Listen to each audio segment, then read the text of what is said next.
here with Paul from Maxon. And what is your job title? I don't actually know what your job title is. Chief Marketing Officer now. Oh, perfect. So he's the guy to talk to in these kind of videos. There you go. You know Maxon from like Cinema 4D, right? Cinema 4D, ZBrush, Redshift, Red Giant, Universe. I blanked on that. I was like, wait, it is Cinema 4D, right? That's not like a YouTube channel. But one thing that we were talking about before we were rolling was how many companies you've acquired or built or anything like Maxon has really become a powerhouse in the post-production space. Thank you. Like, in a way that's like helpful, and not just like, oh yeah, now we have a bunch of companies like Redshift, Red Giant especially helped. With, like when I was younger in college, like Magic Bullet made all of my college projects. We're shooting DV, but made them all. And Stu also Mashwitz, yeah, he's still here. Yeah, his educational stuff was really amazing. So it's cool to see him, get his shine, as it were. Yeah, I mean, our team has done a great job of bringing in complementary products and building out a nice production pipeline. You can model, sculpt things in ZBrush, bring them into Cinema, render it out in Redshift, do some compositing, finish work in Red Giant, and yeah, it's been pretty exciting. Yeah, no, and also it's accessible, which is nice. It's hard for. I'm a cinematographer. I do post production. I'm a colorist, but like editor, sure. But anything beyond that, like, hey, can we get some motion graphics and stuff? I'm like, oh shit. Like, well, there's always somebody out there who can do it for you. Yeah. But so today, you guys are talking about what again? Well, okay, so a couple of weeks ago we came out with a nice ecosystem release. So the Maxon one, kind of like our bundle product, we came out with updates to pretty much every product. So there was some really nice new features in Cinema 4D. There were 2 great new features in ZBrush. A lot of workflow things inside of Red Giant. Some great features in Redshift. We actually constantly improving our connection to Unreal. There was some steps in that one as well. And we also have a capsules initiative, which is our assets, and we're trying to create sort of a stock place for capsules so that people have, blank canvas is the worst thing in the world, so a nice library of a capsule so people can just drag and drop and get started, those types of things. And then, of course, here, it's all about the artists. So we bring in people to show off different types of production workflows, share some tips and techniques and those types of things, and we've got about 18 different artists doing presentations at the show here. Anything from medical animation to broadcast graphics, movie titles, visual effects, interactive into Unreal. It's a lot of fun to watch these guys. I mean, and then we, of course, we're recording them, we're streaming them, so if you're not here, you can watch them online, and then afterwards we'll put them up on demand so that people, you missed one, you want to see one. Great for educational material later on. Totally. What are some of the, you mentioned a few updates for Cinema 4D and Red Giant. What were those? Red Giant was one of them was a really good workflow type thing. In Magic Bullet, they actually added a master slider, so now that you have sliders for all the different elements, but if you wanted to change the overall look and feel, you had to go to each one. They've incorporated a master slider, so that makes it really easy to. That's funny. That you just suddenly you're like, I like that one. Yeah. Let's see, Redshift, they added a great sky and lighting model, incredible for the look and feel of things. Actually, we just had a presentation by somebody who did nothing but focused on different types of lighting techniques inside of Cinema with Redshift. It was great. What's funny is, as a DP, obviously lighting is key. Yeah. And it's been funny to see some of the 3D modelers realize, oh, you know what? It's not necessarily the textures; it's the lighting. And you're like, oh, go figure. We tend to find that when you're looking at people's work, that they tend to, if there's problems, it's going to be in textures or lighting. That's always where the work is. But he actually had some great things where he was showing films where the lighting, what they were doing with lighting. And of course, the lighting's not real or natural. It's the way they're compositing or composing the scene to make it work out. And I was giving him crap. I was saying, your wife must hate going to watch movies with you, because he was breaking down why the lighting was wrong in all these different movies. Right. And so, yeah. I have a podcast called Frame and Reference where I interview cinematographers, and we had a couple that were consultants on animated films. And the one thing that always blew their mind is they could place lights without lights being seen. Oh yeah. Visible, emitters or whatever. Yeah. And he was like, I had to rethink my whole life. Like the one guy I'm thinking of, he was like, I didn't even realize you could do that, because now you could just I need a key right here. Oh yeah. Amazing. And it's invisible. Oh yeah, in 3D you can have a purple light with yellow shadows. I mean, you can pretty much do whatever you want. And it's actually, over the years I've seen some artists do that, where they'll create a cluster of lights with different colors and they'll put it right here just to get your beard to come out in a certain a certain way.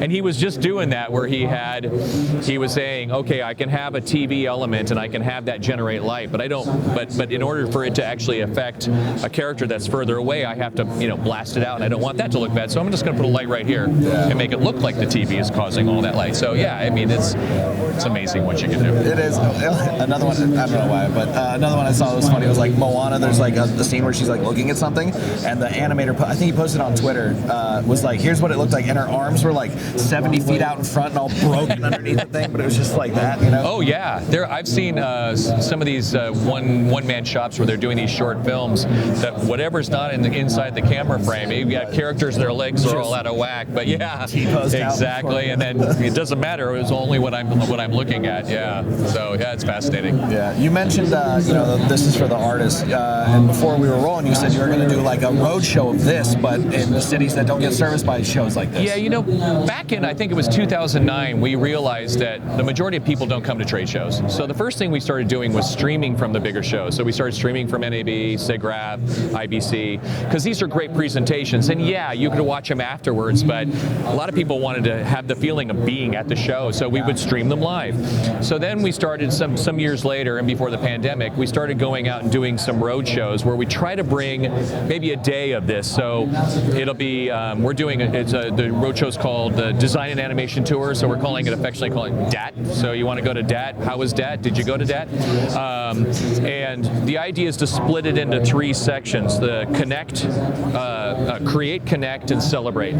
So in the create section, we're going to bring some artists out and do this kind of thing where they show what we do at trade shows. They break down what they were building, but we're going to try to connect them together. So maybe, like I said earlier, build some characters in ZBrush, bring them into Cinema, render them out in Redshift, take them into Red Giant, do something with it. So the general idea is to do that and bring those presentations there.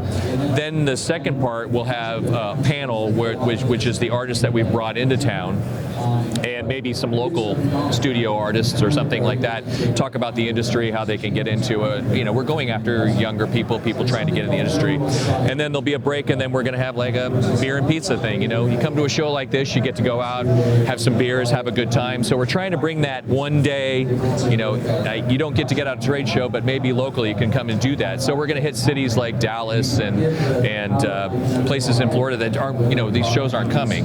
So it gives them a chance to enjoy that event as well. People getting together. I mean, you got to know, when you come to these shows, the most valuable part of it is these conversations. 100%. I mean, like, NAB is like uniquely huge and maybe kind of overwhelming, but we covered Adobe Max a few times. Oh yeah. And that what you're doing sounds a lot more like that, which is very like Max. This is great. Yeah. But Max definitely has that like.